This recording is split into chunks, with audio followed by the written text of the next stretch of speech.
Le pido por favor que abra su Biblia en la primera carta a los Corintios, en el capítulo 15. Un texto bastante largo el del día de hoy. Son 58 versículos los cuales vamos a leer. Pero espero en la gracia del Señor poderlo compendiar en el menor tiempo posible. Con la enseñanza que considero que es la clave. ¿Qué es lo más importante conocer? Así que le pido ponerse de pie, por favor, y acompáñenme en la lectura.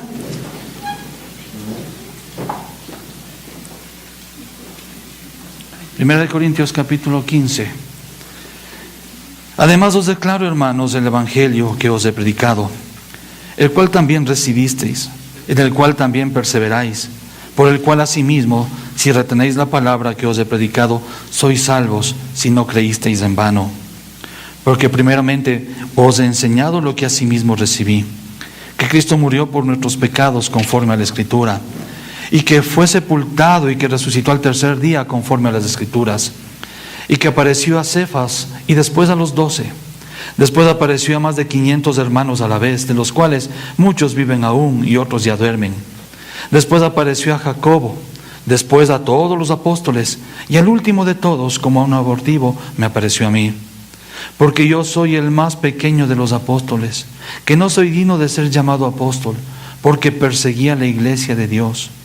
Pero por la gracia de Dios soy lo que soy, y su gracia no ha sido en vano para conmigo. Antes he trabajado más que todos ellos, pero no yo, sino la gracia de Dios conmigo. Porque o sea yo o sean ellos, así predicamos y así habéis creído. Pero si se predica de Cristo que resucitó de los muertos, ¿cómo dicen algunos entre vosotros que no hay resurrección de los muertos? Porque si no hay resurrección de los muertos, tampoco Cristo resucitó. Y si Cristo no resucitó, vana es entonces nuestra predicación, vana es también vuestra fe. Y somos hallados falsos testigos de Dios, porque hemos testificado de Dios que Él resucitó a Cristo, al cual no resucitó, si en verdad los muertos no resucitan. Porque si los muertos no resucitan, tampoco Cristo resucitó. Y si Cristo no resucitó, vuestra fe es vana, aún estáis en vuestros pecados. Entonces también los que durmieron en Cristo perecieron. Si en esta vida solamente esperamos en Cristo, somos los más dignos de conmiseración de todos los hombres. Mas ahora Cristo ha resucitado de entre los muertos, primicias de los que durmieron es hecho. Porque por cuanto la muerte entró por un hombre, también por un hombre la resurrección de los muertos. Porque así como en Adán todos mueren, también en Cristo todos seremos vivificados. Pero cada uno en su debido orden. Cristo las primicias, luego los que son de Cristo en su venida, luego el fin, cuando entregue el reino al Dios y Padre, cuando haya suprimido todo dominio, toda autoridad y potencia. Porque preciso es que Él reine hasta que haya puesto a todos sus enemigos debajo de sus pies. Y el postrer enemigo que ha de ser destruido es la muerte.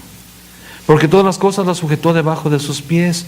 Y cuando dice que todas las cosas han sido sujetadas a Él, claramente se exceptúa aquel que sujetó a Él todas las cosas. Pero luego de que todas las cosas le estén sujetas, entonces también el Hijo mismo se sujetará al que le sujetó a Él todas las cosas, para que Dios sea todo en todos. De otro modo, ¿qué harían los que se bautizan por los muertos? Si en ninguna manera los muertos resucitan. ¿Por qué pues se bautizan por los muertos?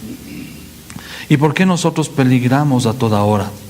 Os aseguro, hermanos, por la gloria que de vosotros tengo en nuestro Señor Jesucristo, que cada día muero. Si como hombre batallé en Éfeso contra fieras, ¿qué me aprovecha? Si los muertos no resucitan, comamos y bebamos, porque mañana moriremos. No erréis, las malas conversaciones corrompen las buenas costumbres. Velad debidamente y no pequéis, porque algunos no conocen a Dios. Para vergüenza vuestra lo digo. Pero dirá alguno, ¿cómo resucitarán los muertos? ¿Con qué cuerpo vendrán? Necio, lo que tú siembras no se vivifica, sino muere antes. Y lo que siembras no es el cuerpo que ha de salir, sino el grano desnudo, ya sea de trigo o de otro grano. Pero Dios le da al cuerpo como Él quiso, y a cada semilla su propio cuerpo. No toda carne es la misma carne, sino que una carne es la de los hombres, otra carne la de las bestias, otra la de los peces y otra de las aves. Y hay cuerpos celestiales y cuerpos terrenales, pero una es la gloria de lo celestial y otra la de lo terrenal. Una es la gloria del sol, otra la gloria de la luna y otra la gloria de las estrellas, pues una estrella es diferente de otra en gloria. Así también la resurrección de los muertos. Se siembra en corrupción y se resucita en incorrupción. Se siembra en deshonra, resucitará en gloria. Se siembra en debilidad, se resucita en poder. Se siembra cuerpo animal, resucitará cuerpo espiritual. Hay cuerpo animal y hay cuerpo espiritual. Así también está escrito: fue hecho el primer hombre Adán, alma viviente, y el postrer Adán, espíritu vivificante. Mas lo espiritual no es primero, sino lo animal, luego lo espiritual. El primer hombre es de la tierra terrenal, el segundo hombre, que es del Señor, es del cielo. ¿Cuál es el terrenal? Tales también los terrenales. ¿Y cuál es celestial? Tales también los celestiales. Y así como hemos traído la imagen del terrenal, traeremos también la imagen del celestial. Pero esto digo, hermanos, que la carne y la sangre no pueden heredar el reino de Dios, ni la corrupción heredará la incorrupción. He aquí os digo un misterio. No todos dormiremos, pero todos seremos transformados. En un momento, en un abrir y cerrar de ojos, al final de la trompeta, porque se tocará la trompeta y los muertos serán resucitados incorruptibles y nosotros seremos transformados. Porque es necesario que esto corruptible se vista de incorrupción y esto mortal se vista de inmortalidad. Y cuando esto corruptible se haya vestido de incorrupción y esto mortal se haya vestido de inmortalidad, entonces se cumplirá la palabra que está escrita: sorbida es la muerte en victoria. ¿Dónde está, oh muerte, tu aguijón? ¿Dónde, oh sepulcro, tu victoria? Ya que el aguijón de la muerte es el pecado y el poder del pecado la ley. Mas gracias sean dadas a Dios, que nos da la victoria por medio de nuestro Señor Jesucristo. Así que, hermanos míos amados, estad firmes y constantes, creciendo en la obra del Señor siempre, sabiendo que vuestro trabajo en el Señor no es en vano. Padre y Señor bueno, venimos nuevamente delante de ti a pedirte de tu socorro, de tu misericordia, de tu auxilio. Padre, que podamos ser iluminados por tu Espíritu Santo para entender la verdad aquí en este pasaje. Padre bueno, te rogamos que hables a nuestros corazones y a nuestras mentes, transformando nuestro entendimiento, transformando nuestra forma de vivir, Señor. Gracias, Padre, por tu palabra en este día para tu iglesia. Amado Dios, te honramos, te adoramos y bendecimos. En el nombre de Jesús lo pedimos y te agradecemos. Amén. Tomemos asiento, por favor.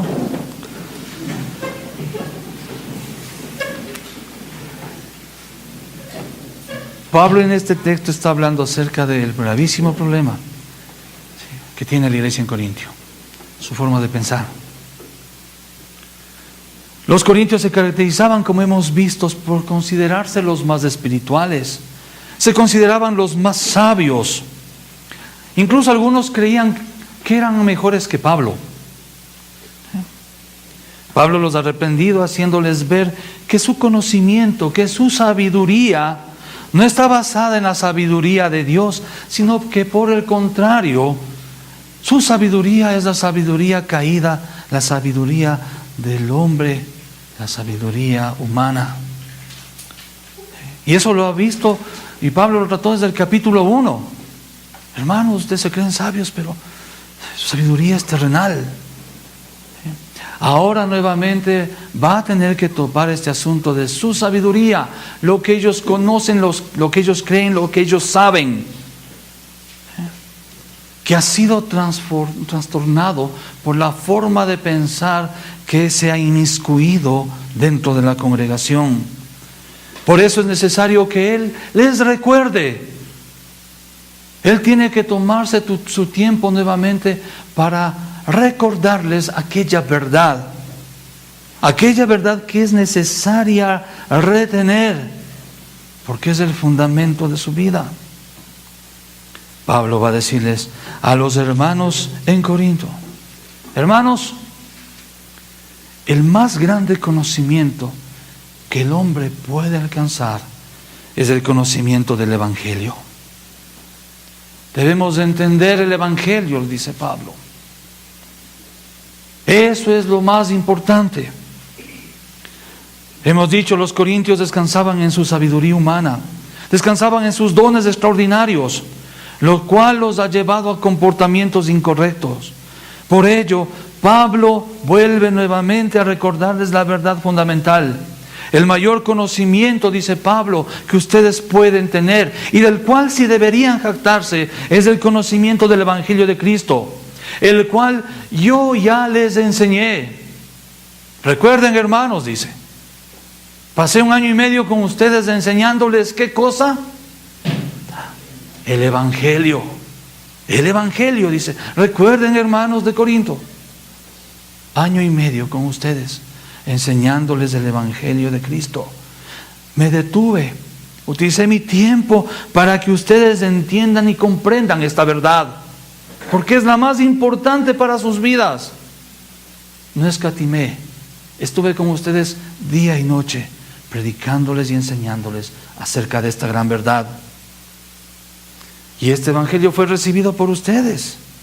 Lo enseñé y ustedes lo recibieron, hermanos. Por eso Él los ha llamado hermanos amados.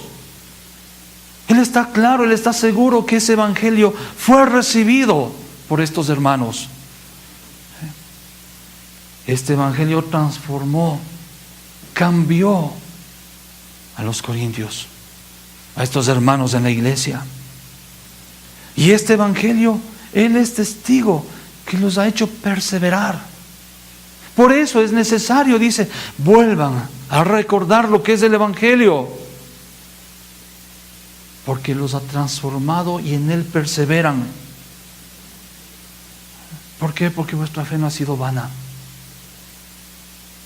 Si ustedes recibieron en realidad este mensaje del Evangelio, vuestra fe no ha sido vana.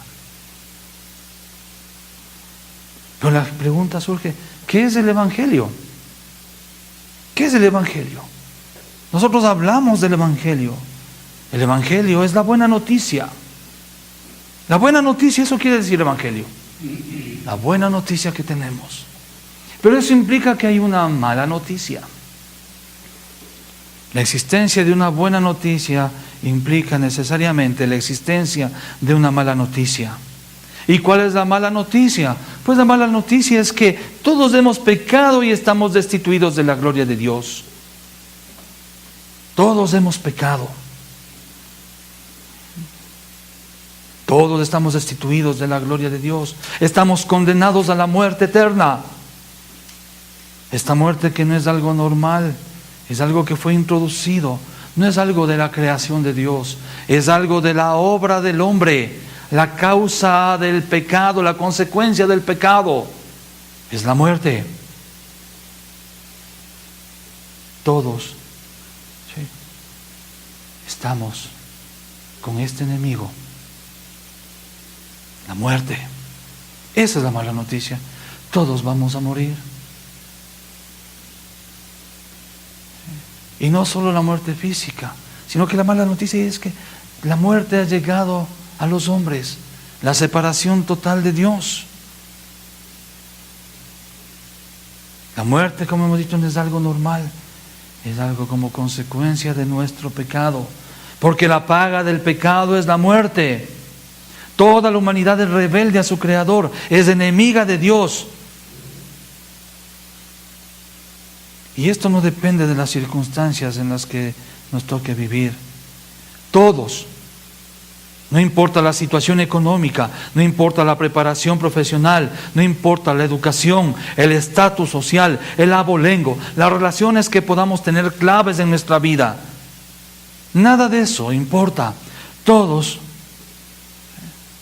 vamos a morir. Todos y cada uno de los seres humanos estamos condenados a la muerte y al infierno por causa de nuestro pecado. Esa es la mala noticia. ¿Sí? Pero ante esta mala noticia hay una buena noticia, y es lo que les dice el apóstol: hermanos, el Evangelio es la buena noticia para nosotros. Dios tiene la solución. Cristo murió por nuestros pecados, dice Pablo. Esta es la buena noticia. Que Cristo murió por nuestros pecados, que fue sepultado y resucitó al tercer día, según las Escrituras. Qué grandiosa noticia en nuestra paupérrima y miserable realidad. Cristo murió por nuestros pecados, fue sepultado y resucitó al tercer día. Qué buena noticia. Alguien pagó mi deuda. Alguien pagó lo que yo debía. La muerte que debía experimentar, la muerte que usted debía experimentar, Cristo la asumió sobre sí. El pecador merecía morir, pero el justo, el único hombre sin pecado, tomó el castigo que merecíamos los pecadores, recibiendo sobre su cuerpo la ira justa de Dios, muriendo en la cruz del Calvario, haciéndose por causa nuestra maldito, para hacernos benditos de su Padre. ¡Qué buena noticia! Nuestro pecado ha sido pagado. Somos libres de la deuda delante de Dios. Ya no estamos condenados a recibir su ira. Grandiosa y maravillosa noticia. Gloria a Dios por ello. Esta muerte vicaria no fue la invención de la imaginación del hombre. Dice Pablo, esta buena noticia no me la inventé yo. Pasé enseñándoles año y medio a ustedes, pero yo no me la inventé. No es fruto de mi imaginación. La Escritura así lo decía, conforme a las Escrituras. La palabra de Dios. Por siglos Dios había estado hablando al pueblo acerca de un Salvador, el cual sería enviado para salvar a su pueblo de su pecado. ¿Recuerdan el Edén? Desde el mismo momento de la caída, Dios dio la buena noticia. Pondré enemistad entre ti y la mujer, y su simiente te aplastará. Esta buena noticia fue predicada primero por Dios en el Edén mismo, y luego Él utilizó a sus emisarios para seguir predicando la misma verdad. Hay un Redentor que pagará la deuda. Hay un sustituto que pagará lo que se debe pagar.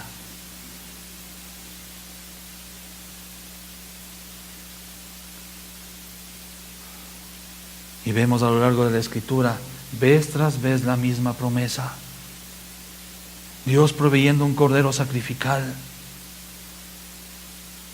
recordando a Dios que Él mataría a la serpiente. Dios prometiendo un rey justo que reinará eternamente, en el quien todas las promesas serán cumplidas. ¿Recuerda el anuncio del ángel? El Altísimo te cubrirá con su sombra, y concebirás y darás a luz un hijo, y pondrás su nombre Jesús. ¿Por qué? Porque Él salvará a su pueblo de la tristeza económica, de la necesidad social. No, porque Él salvará a su pueblo de su pecado. Esta muerte vicaria no fue el relato de una novela de ficción, dice Pablo. La Escritura lo dice. Y no es un relato ficticio. Es un hecho verificable, dice. Cristo murió. Fue enterrado. Ahí está su tumba.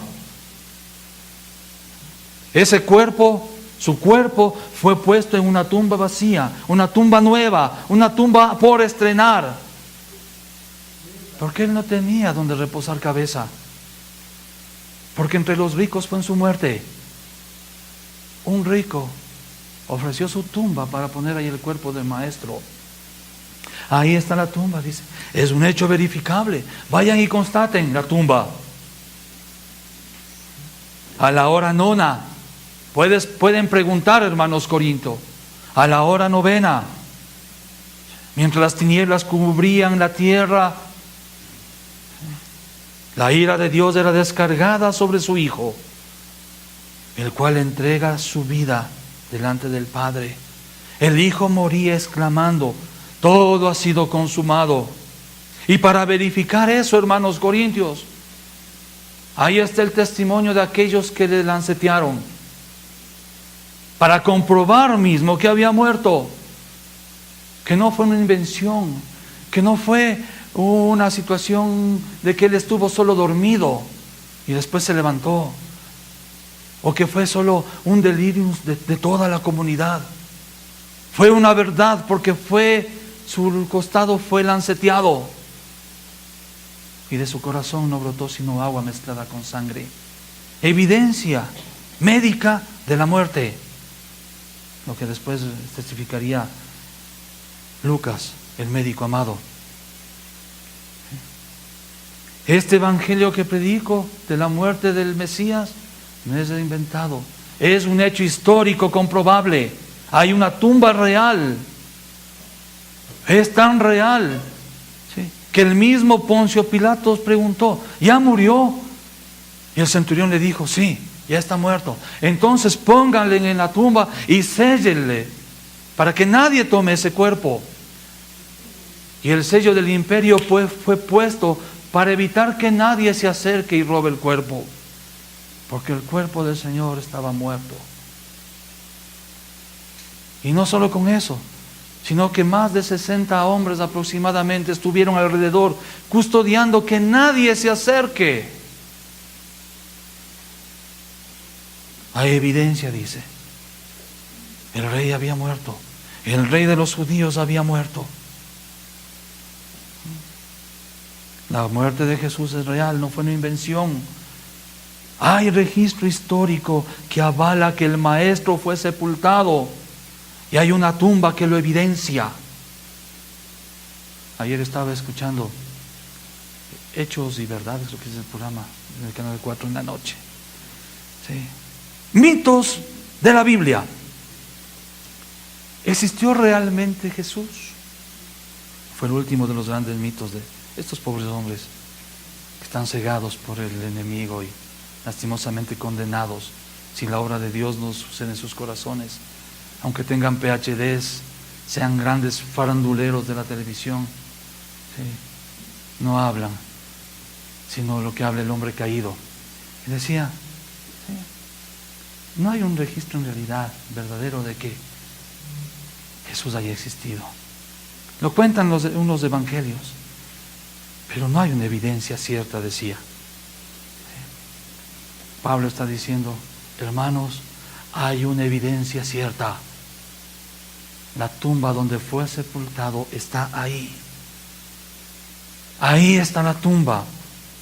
Pero esta tumba es distinta de las tumbas de los demás grandes hombres, porque muchos hombres pudieron haber muerto por cosas buenas. Muchos hombres han muerto defendiendo sus convicciones, defendiendo lo que es bueno para el mundo. Pero hay una diferencia con el resto de las tumbas.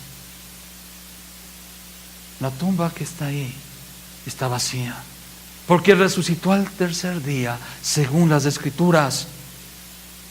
Hermanos, podemos visitar la tumba, dice Pablo. Ahí está la tumba, pero no vamos a encontrar ningún cuerpo.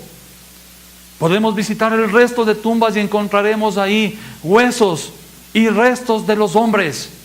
Pero en esta tumba donde el Mesías, donde Jesucristo fue enterrado, no encontraremos nada. ¿Por qué? Porque Él fue levantado. Él resucitó al tercer día. Y no es una invención del hombre tampoco. No es algo que yo me he inventado. No es fruto de mi imaginación lo que les digo, que Él resucitó. La Escritura lo avala. Porque la buena nueva, la buena noticia, no es solamente que alguien murió para pagar mis pecados, sino que alguien se levantó de entre los muertos para vencer al último enemigo que tengo, que es la muerte.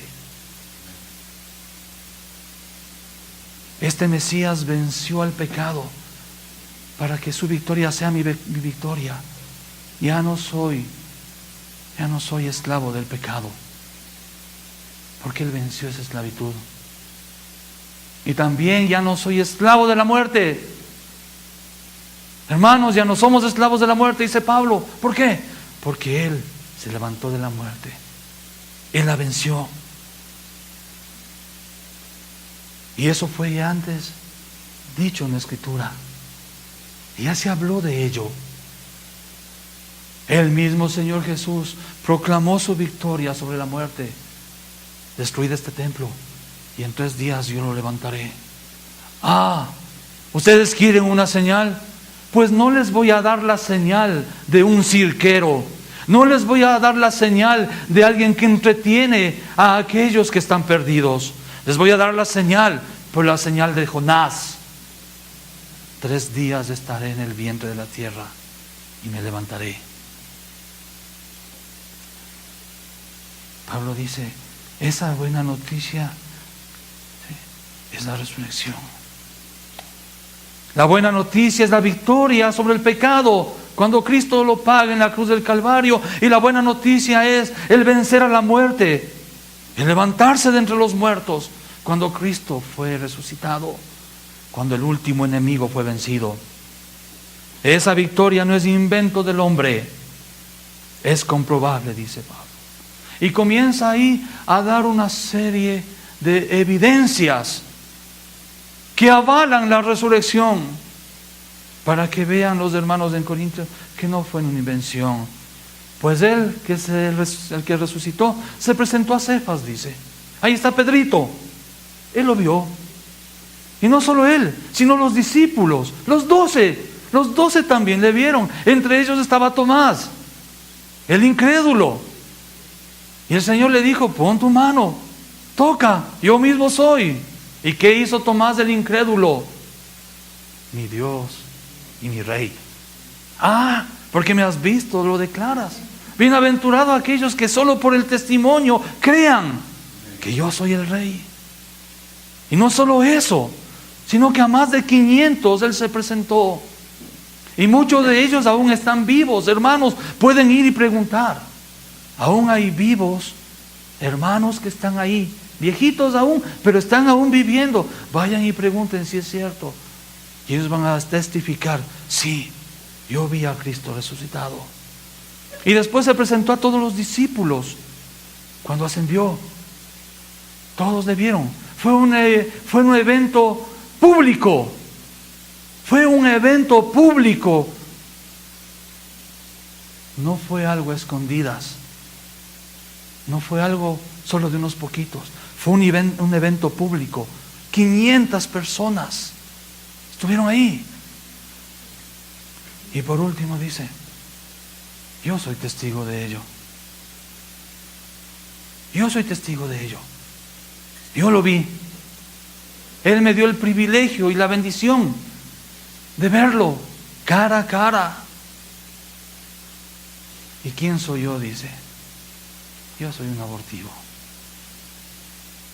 Porque esta verdad, que es la que debemos conocer, que Cristo murió y se resucitó de entre los muertos, es la verdad más grande que podemos conocer y saber. Porque es la única verdad que puede cambiar nuestras vidas. Hermanos, el Evangelio, dice Pablo, es lo único que transforma la vida. A mí me transformó. Yo soy evidencia del Evangelio, dice. Yo soy evidencia de ello. Yo, mientras iba a perseguir a la iglesia, a aquellos seguidores, yo que avalé con mi presencia el asesinato de Esteban, un seguidor de Cristo.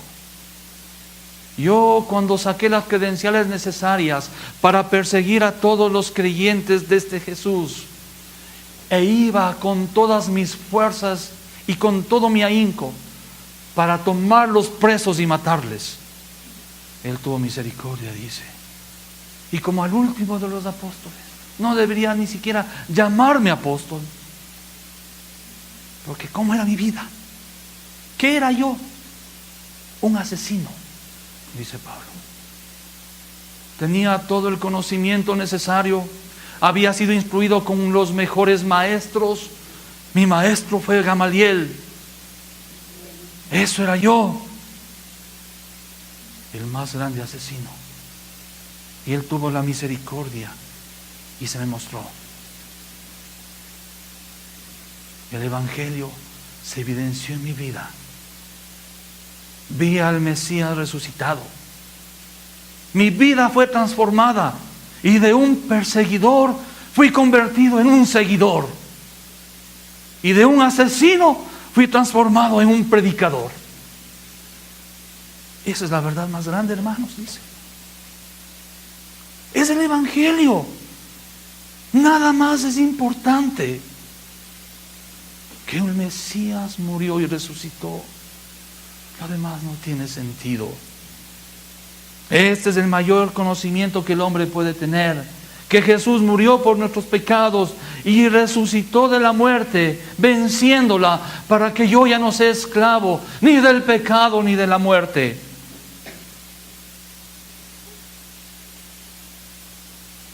Esa verdad, esa realidad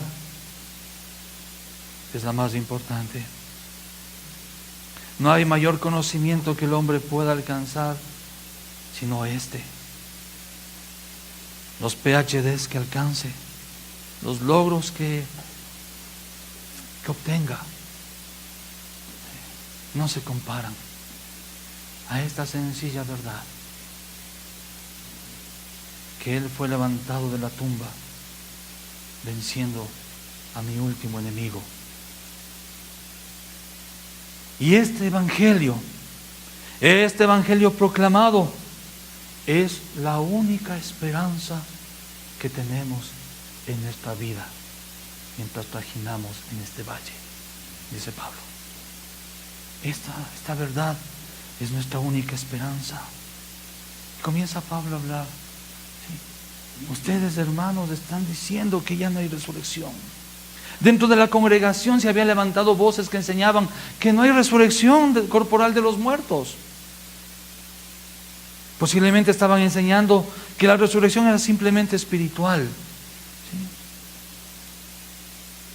En ese sentido de cuando es el nuevo nacimiento. Otros posiblemente estaban hablando, ¿sí?, de que la resurrección no es física, sino solo espiritual, porque tenían la cosmovisión dualista que imperaba en Grecia, en el imperio griego y romano.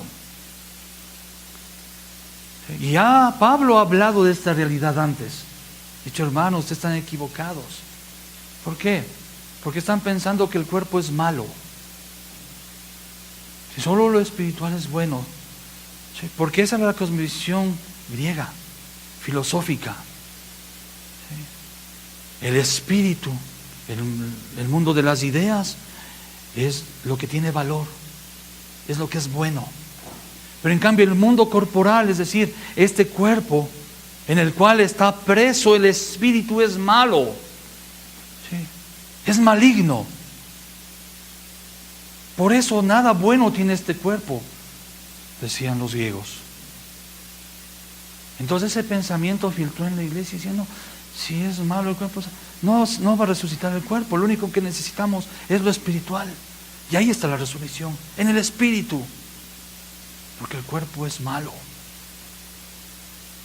Fue tal la influencia de esta enseñanza que no es extraño encontrar que los primeros discípulos de los apóstoles, conocidos como los padres apostólicos, ¿sí?,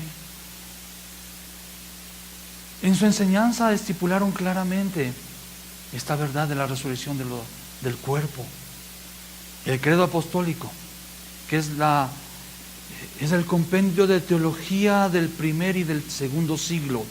Es el compendio teológico de estos dos primeros siglos. ¿Sí? Dice, creo en la resurrección de la carne y la vida perdurable. Porque confrontaban esta enseñanza pagana. El propósito de Dios no es tener almas de los creyentes flotando en las nubes. El propósito de Dios no es tenernos a nosotros en las nubes con alitas, ¿sí?, tocando el arpa, ¿sí?, saltando de nube en nube, ¿sí?, mientras le contemplamos a Él. ¿Sí? Ese no es el propósito de Dios. Tenemos que ir al Génesis. Dios, ¿sí?, tenía un plan eterno, un pueblo para que le honre, le alabe, le sirva por siempre. Pero este pueblo iba a caer y Él tenía que redimir a este pueblo para cumplir ese propósito. Y Dios crea el mundo, el universo. Y en ese universo Él crea la tierra. Y en esta tierra que Él crea, ¿sí?, pone al hombre y a la mujer. Y cuando esté el hombre y la mujer en esta tierra, les entrega a ellos para que la administren. Y Dios se place en comunicarse con el hombre, en compartir con el hombre en la tierra. Dios camina con Adán. ¿En dónde? ¿En las nubes? ¿Flotando etéreamente? No, ¿en el limbo? No, camina con Él en la tierra. El lugar que Dios diseñó para que el hombre goce de su presencia y le sirva por siempre es la tierra. Por ende, es aquí en la tierra donde su pueblo gozará de Él y le servirá por siempre. No es un lugar místico, etéreo, sí, extraño. Es un lugar material. Es verdad, esta tierra, por culpa del pecado, la creación toda por culpa del pecado fue corrompida y llevada a maldición. Pero eso no cambia el plan de Dios.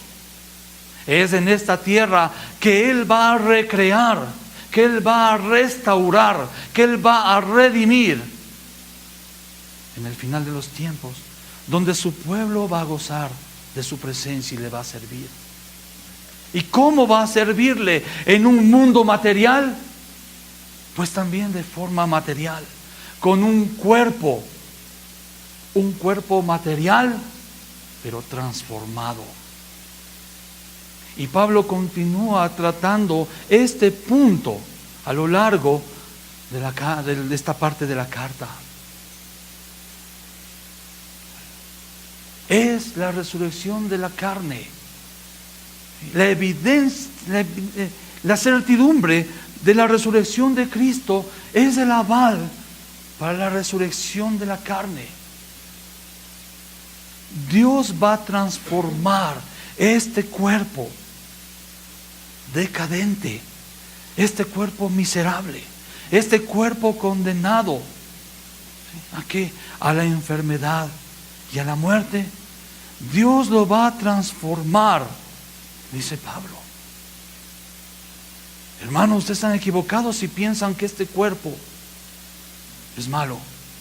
Este cuerpo ha caído en maldición, pero Dios en Cristo Jesús lo transforma haciéndolo un nuevo cuerpo.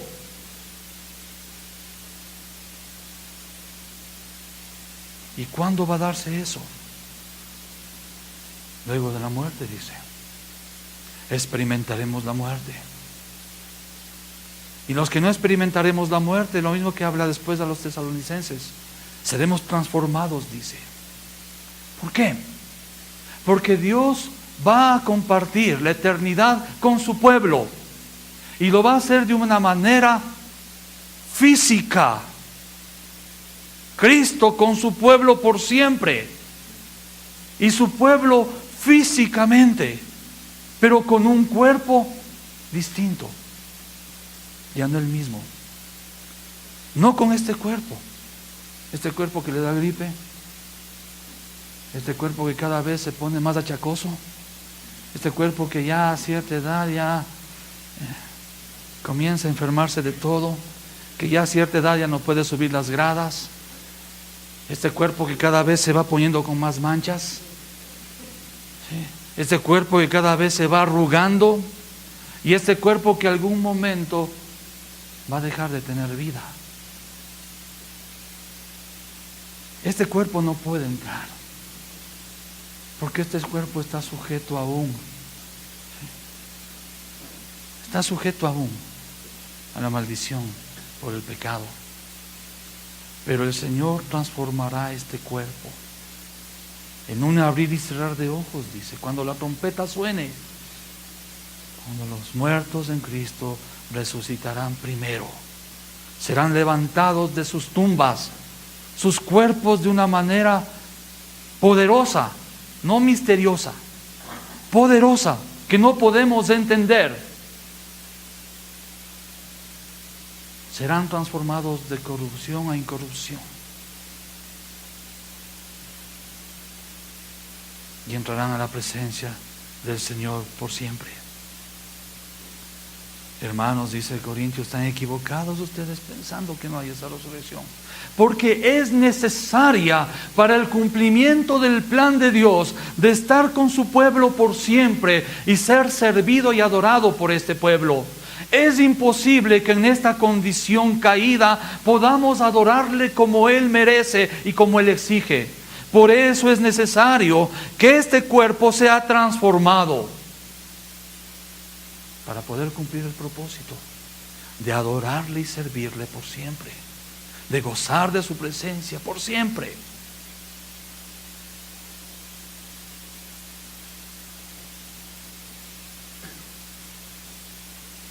Si esta verdad, dice Pablo, si esta verdad de la resurrección de Cristo no es cierta, somos los más miserables. Somos los más miserables. ¿Por qué? Porque no hay esperanza. Si Cristo no resucitó, no hay esperanza. No tenemos esperanza alguna de poder estar con Él y disfrutar de su presencia por siempre. Porque aún tenemos, de cierta manera, un lastre que vamos cargando. Y ese lastre tiene que ser quitado. Esta enseñanza era popular, como hemos dicho. Era popular en su tiempo. Pablo dice, es tal la esperanza que esta verdad nos da, no solo a mí, sino a todos, que incluso he sido capaz de enfrentarme a las fieras. Esta verdad es la que me da esperanza. Cuando predico, dice el Evangelio, me da esperanza, aunque sé que puedo ser muerto por estas fieras. Esta verdad me anima a seguir adelante. Cada momento de mi vida está en peligro por causa de esta verdad. Pero sigo adelante, ¿por qué? Porque es la verdad. Y no importa que muera, y lo dirá después, en otra carta. Para mí el morir es ganancia. ¿Por qué? Porque hay esperanza. No importa que este cuerpo deje de tener vida, porque Cristo me levantará nuevamente. Es lo mismo que dijo Job. Yo sé que mi Redentor vive. Y este cuerpo que ahora está lleno de escaras, Él lo vivificará. Él lo transformará. Y Pablo hace una advertencia muy clara a los hermanos, porque están seducidos por esta corriente antibíblica, esta corriente cultural, filosófica. No erréis, dice, hermanos. Las malas conversaciones corrompen las buenas costumbres. Y el contexto está hablando, ¿sí?, de lo que se habla y se enseña. Los hermanos en Corintios, algunos estaban con esta idea pagana, y hablaban mientras tomaban el cafecito después del culto, cuando tenían la reunión ahí en la casa, en las visitas, mientras conversaban. ¿Sabes qué? Ahí está, era interesante, hay esta enseñanza. Comenzaron a propagar en sus conversaciones esta verdad, entre comillas, que en verdad es una mentira. Y Pablo dice, tengan cuidado, hermanos, ¿de qué es lo que están conversando? Tengan cuidado de lo que están diciendo y tengan cuidado de lo que están escuchando. No digan cosas absurdas que no tienen asidero en la Escritura, y tengan cuidado de lo que escuchan. Fíltrenlo por la palabra, por lo que está en la Escritura. Tengan cuidado, hermanos, dice. ¿Cuánto cuidado debemos tener nosotros de lo que escuchamos? Ay, es que el hermanito es tan lindo. Ay, que tiene una iglesia hermosa. Y dijo esto. Es completamente, como se dice, tirado de los cabellos. Que no tiene nada que ver con lo que dice la Escritura. Pero es tan lindo lo que dice. Esa canción, qué linda. ¿Sí? que me enseña que yo puedo ir a Cristo porque yo quiero ir a Cristo. Qué lindo que es. ¿Cuánto debemos cuidarnos de lo que decimos, así como de lo que escuchamos? Porque eso va a corromper, dice, las costumbres. Eso corrompe nuestra forma de vida. Lo que nosotros creemos se evidencia en cómo vivimos. Por eso es importante para Pablo. ¿Qué es lo más importante que deben saber, hermanos? El Evangelio. ¿Por qué? Porque en función del Evangelio tenemos que vivir. Lo que creemos nos impulsa a vivir. Y es lo que dice Pablo. Yo creo en la resurrección. ¿Por qué? Porque yo vi al Cristo resucitado. Y esta verdad me hace vivir por el Evangelio. Esta verdad me hace que batalle, que no tenga temor, que me enfrente a las fieras, que ponga mi vida en riesgo. No importa que me maten. Que me maten es ganancia para mí. ¿Por qué? Porque sé que voy a vivir.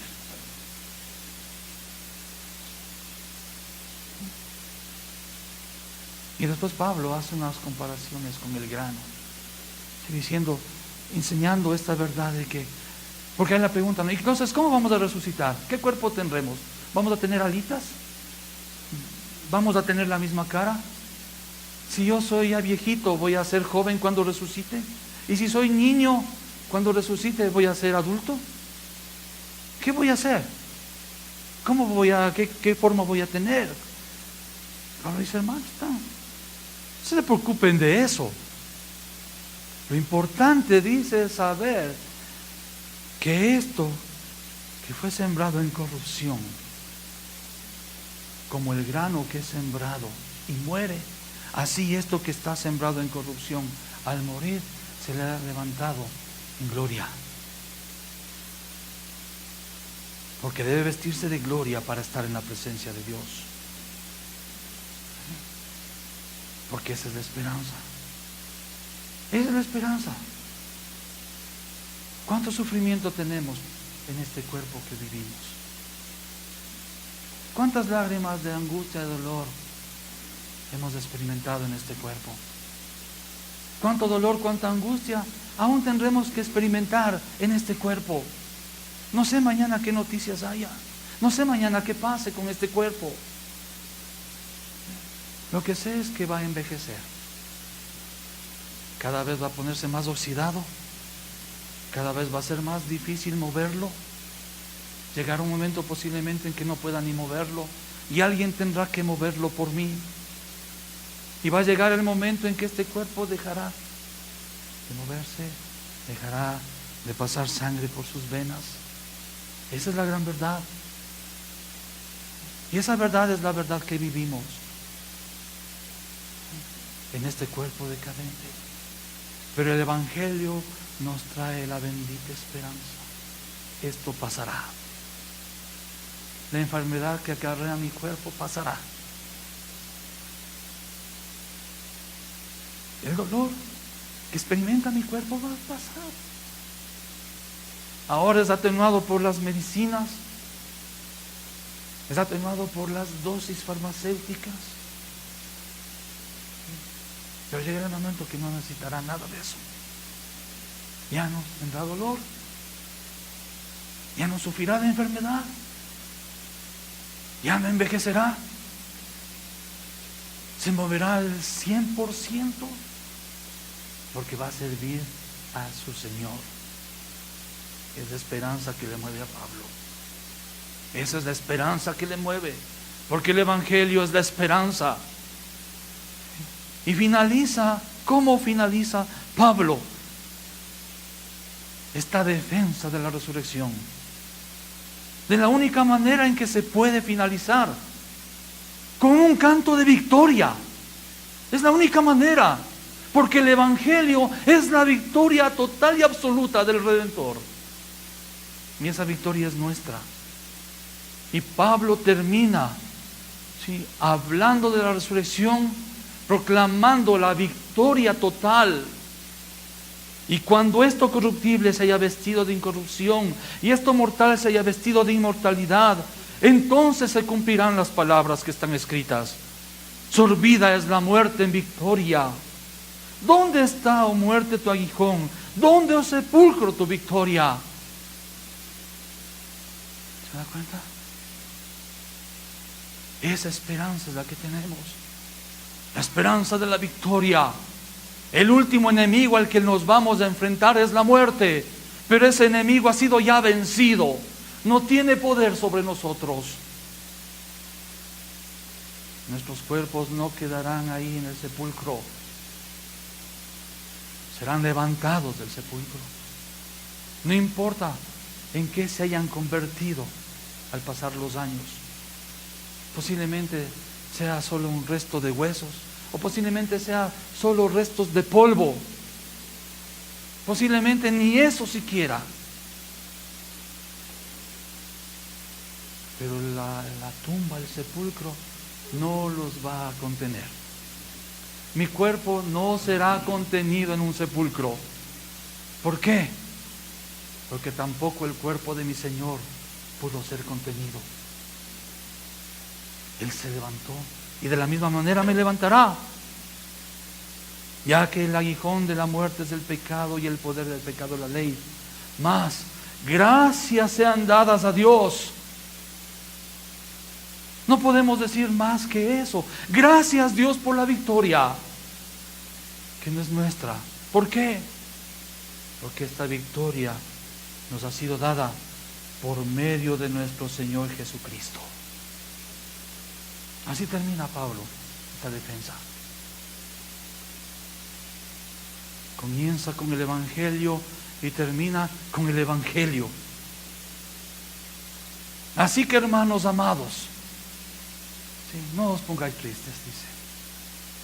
Hermanos amados, no sigan pensando, no sigan cavilando cosas. Hermanos amados, estad firmes y constantes, creciendo en la obra del Señor siempre, sabiendo que vuestro trabajo en el Señor no es en vano. Hermanos, sigan viviendo, dice. Hermanos, sigan viviendo con esperanza. Hermanos, a pesar del cuerpo que tenemos decadente, a pesar de las enfermedades, a pesar del dolor, a pesar del sufrimiento que este cuerpo traiga sobre nosotros, sigamos firmes y constantes, esperanzados, descansando en la promesa, descansando en el Redentor, creciendo, dice que, en la obra del Señor en nuestras vidas. Estemos firmes en eso, porque el Señor está haciendo su obra mientras este cuerpo decadente va envejeciendo y va menguando. El Señor sigue haciendo su obra, transformándonos día a día en la imagen de Jesucristo. Fuera de eso, dice Pablo, sigan adelante, hermanos. Somos transformados y llegará el día en que seamos igual a nuestro Redentor. No es en vano. No es en vano el sufrimiento ahora. Esta enfermedad que nos hace sufrir no es en vano. El dolor que siento en mis huesos, en mi carne, en mi cuerpo, no es en vano. Dios me está recordando con ese dolor, con esa enfermedad, con ese sufrimiento, que hay una esperanza. Va a cesar todo esto. Va a cesar. Y voy a estar con Él por siempre, sirviéndole y amándole como Él merece que le sirva y le ame, con un cuerpo transformado, porque Él lo transformará para su gloria. Oramos.